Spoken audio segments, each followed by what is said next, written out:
the thermal expectation value of a number operator, say the temperature, inverse temperature beta, for an oscillator of frequency omega. Who remembers this?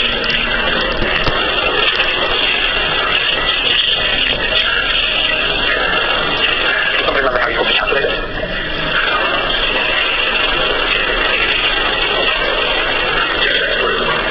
Okay, well, I'm sure this is something we know, but the answer is n is minus beta omega. Like this. So we have these factors in here, we have these two oscillating exponentials. So this thing is not going to zero at any time, and of course what we have is a harmonic oscillator, and if we inject an extra quantum, it's going to sit there and oscillate. So what we'd like to do is to think about some interactions that can make this thing actually decay as a function of time.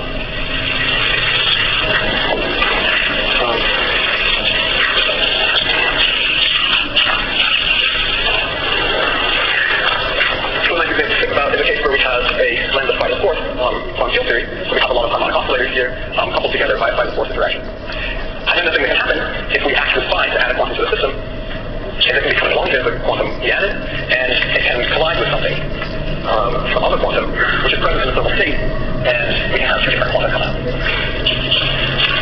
Okay? So this is the cartoon to have in mind for what's going to be driving thermalization in this weakly interacting by the force theory.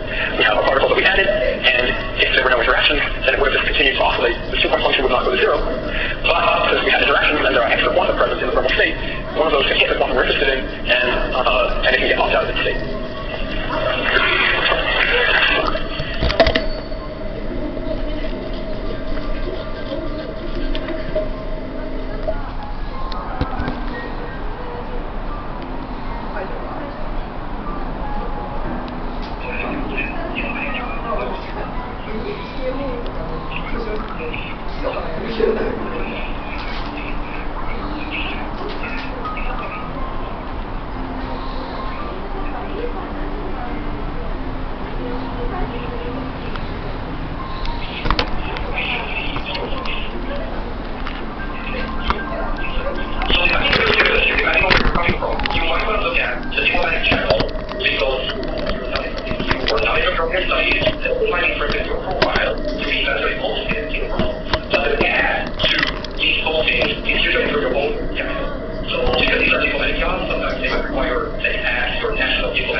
aligned to the values, the worldview, the political priorities of that particular person or organization. So whether it's Greenpeace or Amnesty International or the coalition or financing and legal profession, whatever it may be, these are semi-legal organizations or NGOs or civil society organizations that employ the large number of people.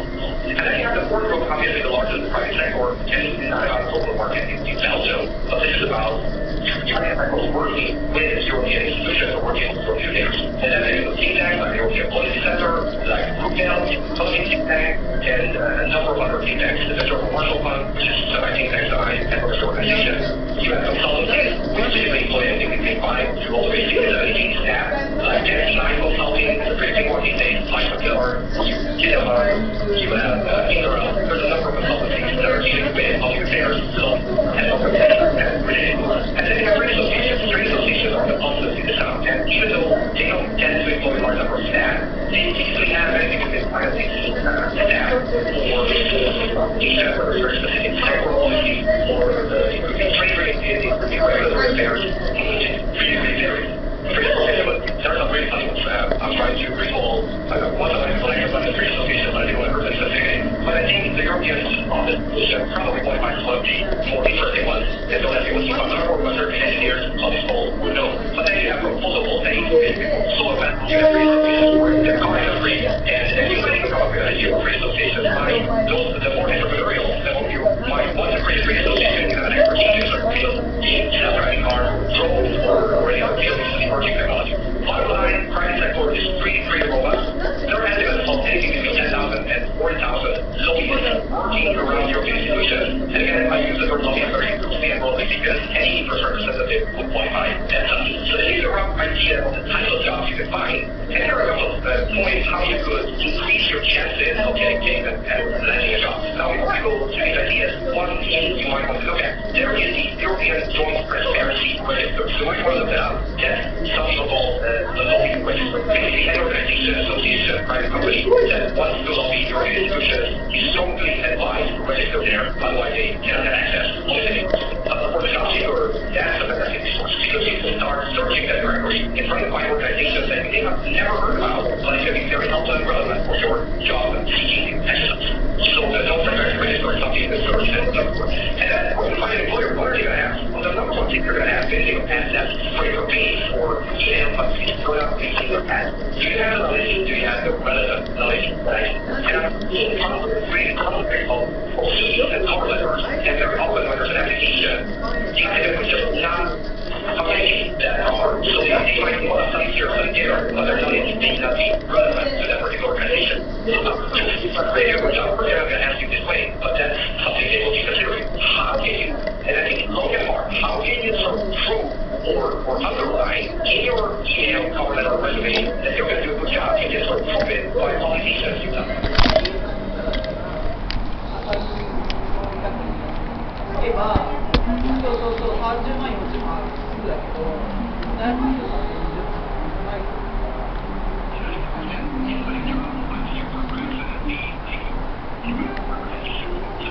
All the machines in member states would have permanent representation, and interestingly, all other countries and nations of the world would also have their representation in Brussels. These are usually called missions. So there would be the Russian mission to the US mission to the EU, and these are accredited to the institutions. So depending on your citizenship, depending on where you're coming from, you might want to look at the diplomatic channel because of your knowledge of the EU.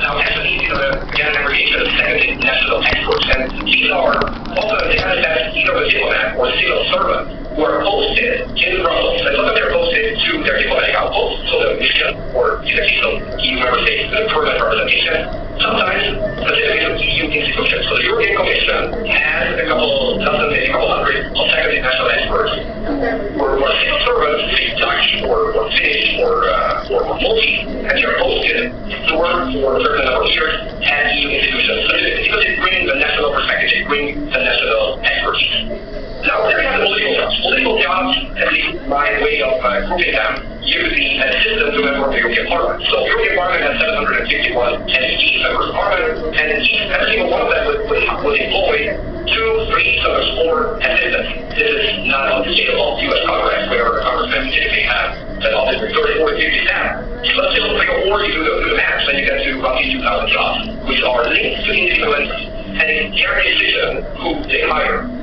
Now, the parliamentary groups and the European parliamentary groups, they have their own secretariat. So you would have the European People's Party, you would have the Socialist and Democrats, you would have the Liberals, you would have all of those European parliamentary groups, whose own secretariat also employs the number of staff. And again, if you happen to be coming from a Middle East country and there is press in by a member of parliament in your country or in your region, that could be a good fit. They are not limited to the fit. And it's an open-ended thing that they like your profile and they find that a good fit. And the organization, I also put them as political, because similar to previous ones, you need to align to the values, the worldview, the political priorities of that particular person or organization. So whether it's Greenpeace or Amnesty International or the Coalition for Privacy and Data Protection, whatever it may be, these are semi-political organizations, very often NGOs or civil society organizations that employ a large number of people. And then you have the fourth group, obviously the largest, the private sector, and it's not about the local market in Belgium, but this is about private sector working with European institutions or working on European affairs. And then they have think tanks like the European Policy Center,